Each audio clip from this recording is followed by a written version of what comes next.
A couple of videos ago, I did a demonstration where I had a current carrying wire sitting over a very strong magnet. And you saw that when I ran a current through the wire, the magnet made the wire deflect.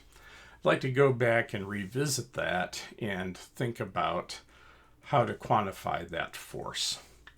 So to that end, what we'll do is we'll take a look at a little bit of charge that is traveling in this chunk of wire right here. We'll say that this amount of charge is delta Q. These are the mobile charge carriers, and they will be drifting along at some drift velocity v. Okay, this will let us figure out the magnetic force on this. The magnetic force on this parcel of charge here would be equal to delta Q in this case, because normally you'd say QVB sine phi, but here I'm looking at amount of charge delta Q. So this is delta Q VB sine phi.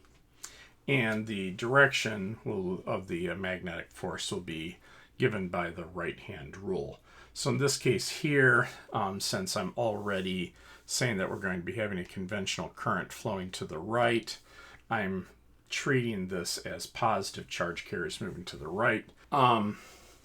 So you can play with the right-hand rule here to convince yourself that in this case, if the magnetic field, I'm trying to draw it in and out of the plane of the monitor, but tilted at a bit of an angle. So in that case, if you do the right-hand rule on this, you should get that the force is up.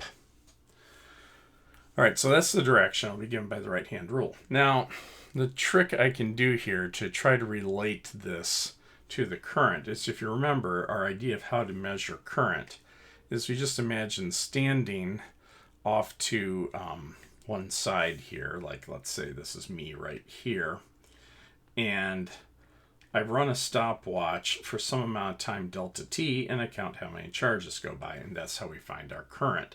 So take the charge and divide by the time I was counting charges for that went past this position right here. So with that thought, what I'm going to do is I'm going to take this delta q and I'm going to divide it by delta t. Now I can't just up and divide this by delta t unless I also multiply something else by delta t. So I'm going to multiply v by delta t. And then I'll still have my b and my sine phi. Now if I started my timer actually over here, when the charge is over here, and stop it when it ends up over there, my v delta t is going to be the length. So delta q over delta t by definition is the current. This will be the length of our wire, b sine phi. And you still get the direction by doing the right-hand rule. Remember, you put the conventional current on your index finger. I for index, I for conventional current. Or remember, when you look at your hand, look down at the back of your right hand, remember to always tell a fib, F-I-B. F goes on the thumb, I on the index finger, B on the middle finger. All right. So with that, I'm going to present here what's basically going to amount to the world's worst electric motor. First off, real electric motors are designed to run in cycle, to spin. This is just going to be a bar sliding. So the problem with it is that it doesn't have any, is that practically once the bar is slid its length, you're done. But it's a good starting point for us to think about, and we'll actually be revisiting this example a few times. So I'm going to have a couple of conducting rails. Conducting rails here.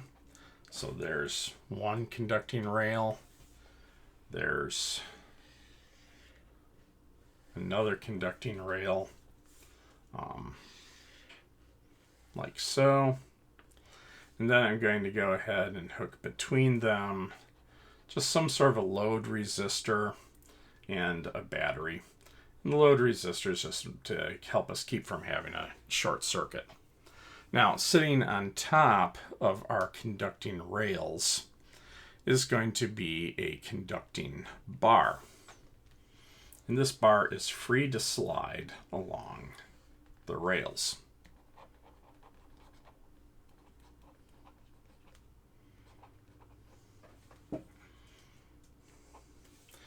And by use of some very large magnet, maybe we ordered it from Acme, just like Wile E. Coyote did or something, but maybe using some really big magnet or something like that, I'm going to just imagine that we have a uniform magnetic field going into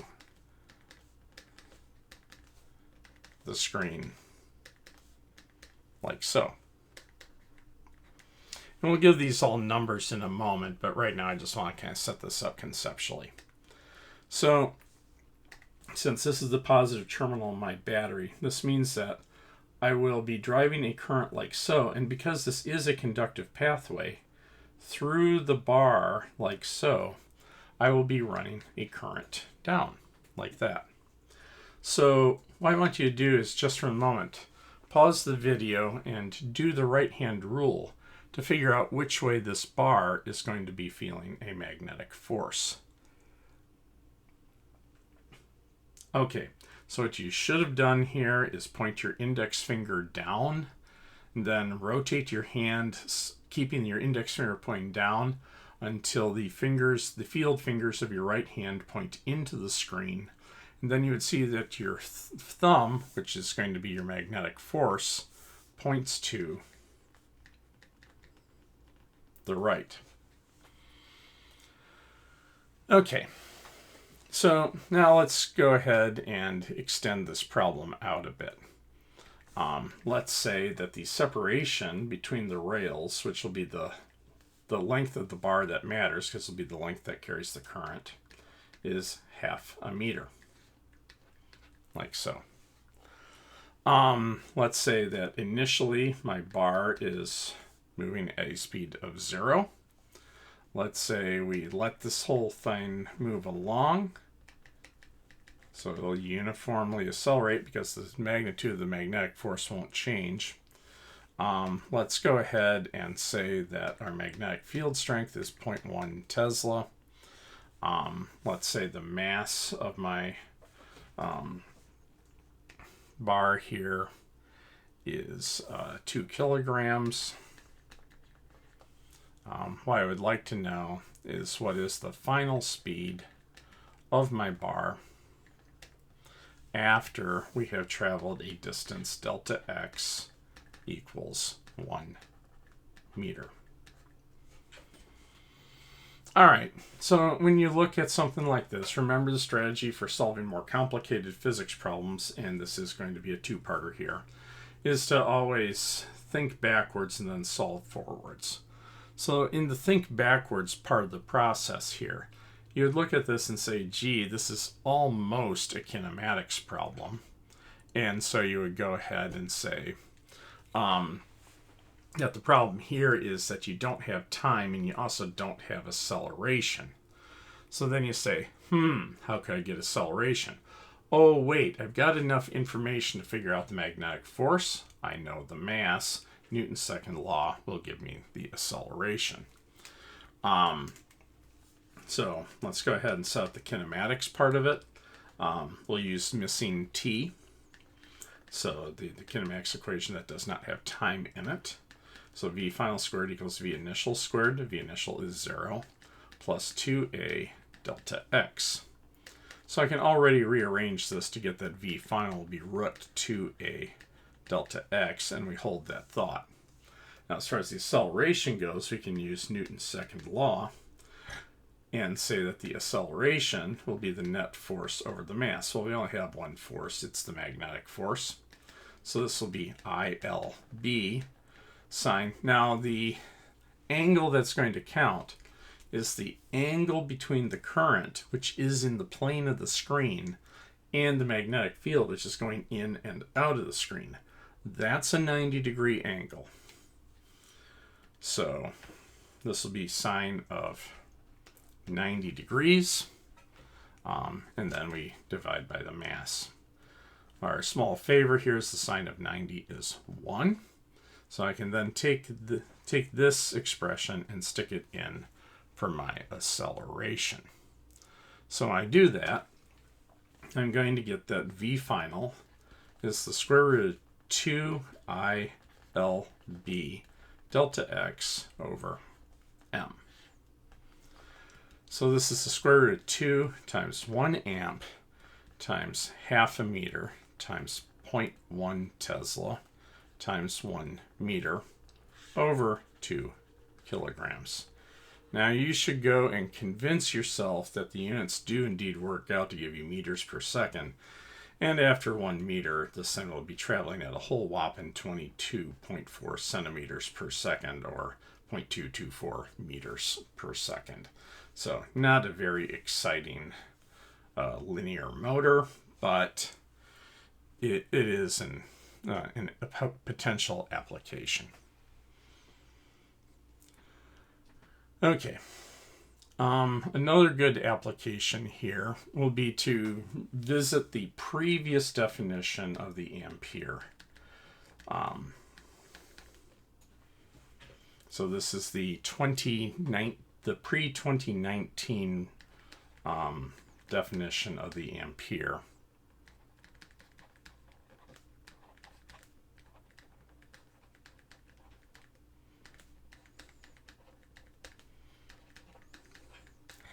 And then I'll go ahead and give you the new definition as well. So officially in the SI unit system, the ampere is the base unit and the coulomb is the derived unit. We'll get into that. That gets us to a whole bunch of legal chicanery in the post-2019 era. But the idea was that you imagined having two very long wires. And the standard said that these very long wires, basically infinitely long, would be separated by 1 meter. So we'll just say the length of these wires is L, and that's a lot bigger than a meter. Okay, now the idea here is that you're going to run what will eventually be identical currents, but just for the moment I'm going to call this I1 and I2, and then later insist that the currents be identical for the definition of the ampere. So if I run two currents through the wire like so, they will actually magnetically attract, in this case they'll magnetically attract each other. If the currents are running anti-parallel, they would repel. So let's go ahead and work through that. What I want you first to do is think about what the shape of the magnetic field created by wire number 1 looks like. Okay, so that's right, it's circles that go around the wire. Now we're going to be doing this in cross section, so I'm going to draw some dots over here to indicate the magnetic field being created by wire number 1. Oops, sorry. Dots here. And then over here I would have X's. And the idea is that the magnetic field line's coming out of the screen here, going up, looping in front, and then coming back in, and then going down into the screen, looping back behind the screen to come back out, and so forth. So this is a standard physics convention. We draw something like this, and we expect you to envision that this is circles of magnetic field lines going around.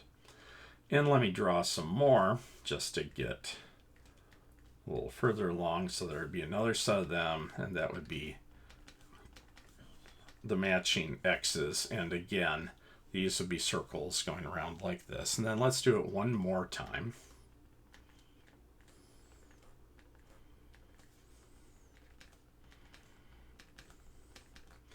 And I'm making the spacing bigger here because we've learned that as we get away from this wire, the field will be getting weaker. Okay, so this, what I've drawn here is the map for the magnetic field due to wire number 1. So now what I want you to do is do the right-hand rule and figure out which way wire number 2 would be feeling a force due to wire number 1. Okay, it'll be feeling a force to the left, like so. And you get that, again, by taking your right hand, making the magic widget, point your index finger up along the screen, because that's the conventional current. Where that conventional current is flowing for wire number 2, the magnetic field is going into the screen. So your field finger should be going into the screen, which means your thumb points to the left.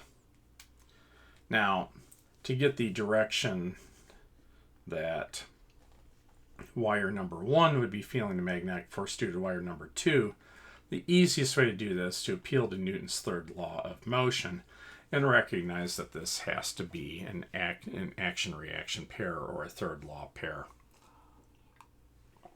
However, you should go ahead and argue to yourself that the magnetic field due to wire number 2 in the region of wire number 1 should be coming out of the screen. And then index finger up, field fingers out. Your thumb will point to the right. So that's something that you should do on your own to convince yourself that it works either way. But we can go ahead and figure and write an expression for what this magnetic force will be. So imagine here that we're figuring out the force on wire number 2 due to wire number 1. It'll be I of current for wire 2, L, magnetic field generated by wire number 1, sine phi, but again, the current is in the plane of the screen. The magnetic field at that location is going into the screen. Again, that's a right angle, so sine of 90 is 1. Okay, and we recall from earlier, the magnetic field due to a long straight wire, a distance d away from the source wire. This will be mu naught I over 2 pi d. When I presented that, I called it r, but here I'm calling it d. It's still the same thing. All right, so then our magnetic field strength, if I rearrange it around, will be mu naught L I1 I2 over 2 pi d. All right. So in the pre-2019 definition of the ampere, what you had to do experimentally was make the two currents equal.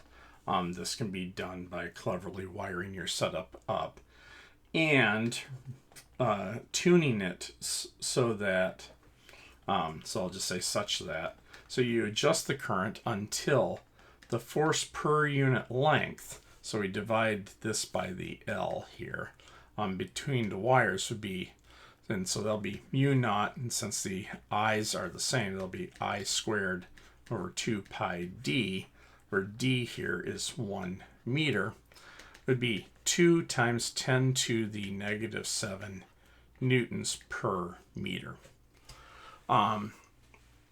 If you do that, then you will have made a current of 1 amp.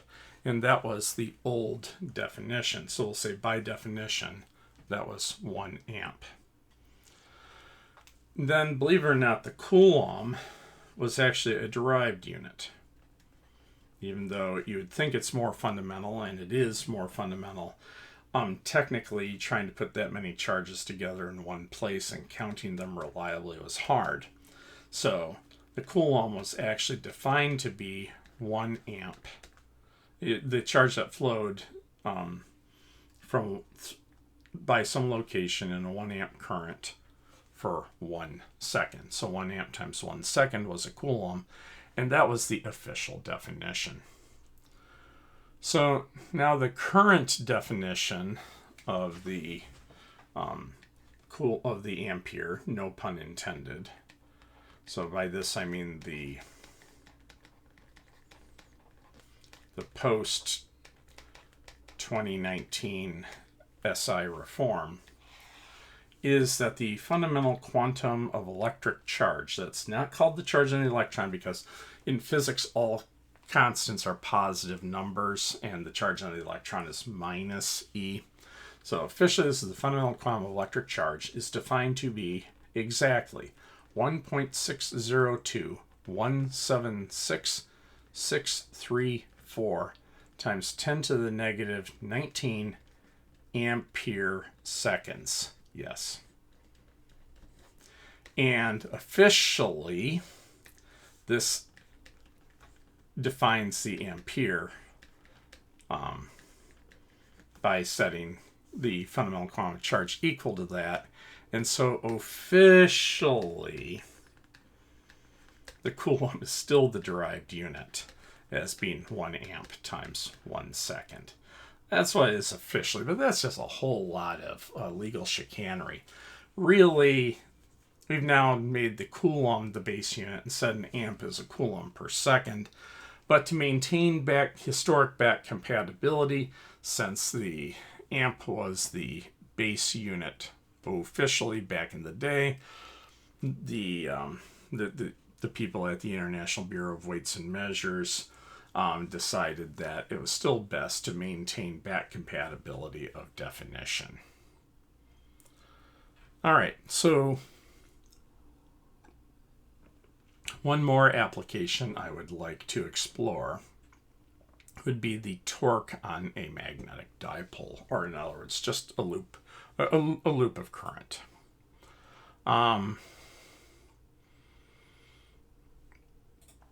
So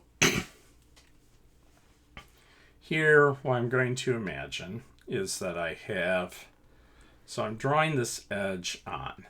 This is a square loop of wire.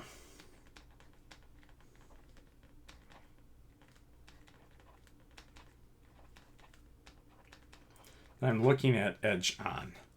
We will say that each side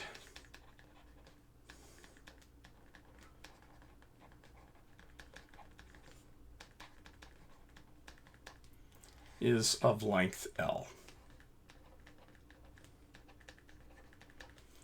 So the idea is that I'm going to flow a current out of the page here. So you're looking at this edge on.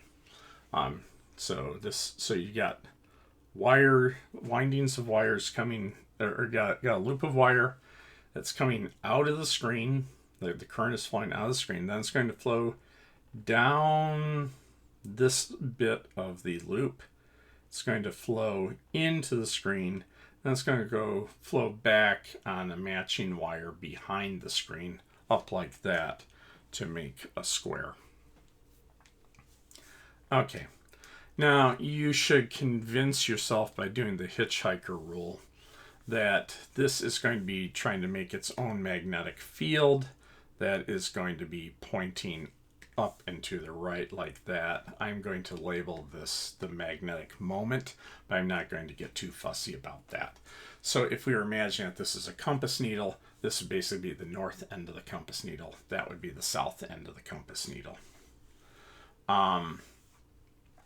Anyway, let's say that we are in a uniform magnetic field, like so. We already got some sense of how this is going to want to twist. We know that I gave the hint that this loop of wire is acting like a compass needle. So if this is effectively the north end of the compass needle, it's going to want to align so that this whole thing's going to want to rotate like so. Yeah, here we go. It's going to want to rotate like this. So it's going to feel a torque that's trying to rotate like so. To try to get my green arrow to line up with my magnetic field like that. All right, so let's go ahead and say that I'm going to actually very carefully draw one magnetic field line that goes right through there to make some geometry easy. And we'll say that is my angle phi. So let's go ahead and figure out what the magnitude of this torque is going to be. So remember, the torque is going to be the force times the lever arm. So the first thing we need to do is figure out the magnetic forces. So on this bit right here where it's coming out of the screen, go ahead and use the right hand rule to get which way the magnetic force will be pointing. Right. You should be pointing your index finger towards you, so away from the screen. Rotate your right hand around until your field fingers point to the right, and that will give you a magnetic force up. Similarly for this one, this is into the screen. So if you point your index finger into the screen, turn your hand around your index finger until the field fingers point to the right, the magnetic force should be down. So yeah, sure enough, this is feeling a torque that's going to be trying to twist it. In this case, clockwise, the way I've drawn it. But I'm not going to get too fussy about signs here. All right. So this does mean that we're going to have to figure out the lever arms so that we can figure out the torque. So this distance right here is L over 2. That distance right there is also L over 2. That is my line of action for that force. That is my line of action for that force. That makes this distance right here and this distance right here my two lever arms. They are identical. So that's R perpendicular. And that'll be L over 2.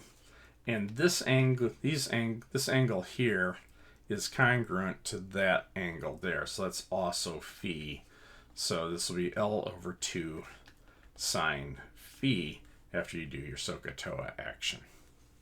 So the torque is going to be 2 times the force, magnetic force times the lever arm, and 2 because I've got two contributions to the torque, one from each of these two magnetic forces.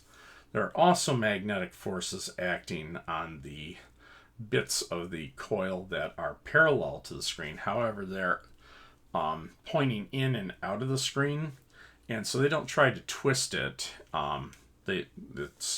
So we don't worry about the torque due to them. All right, so two contributions.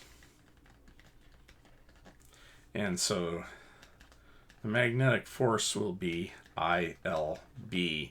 Now here, the current is coming out of the page. The magnetic field is going to the right. That's sine 90 degrees there, which is 1.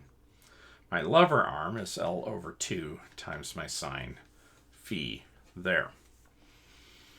So I can rearrange this and get that this will be, actually the 2's end up canceling for what that's worth. I get I L squared B sine phi. We can recognize that L squared here will be the area bounded by the loop. IAB sine phi. All right. So it turns out that this I times A is what we'll call the magnetic dipole moment.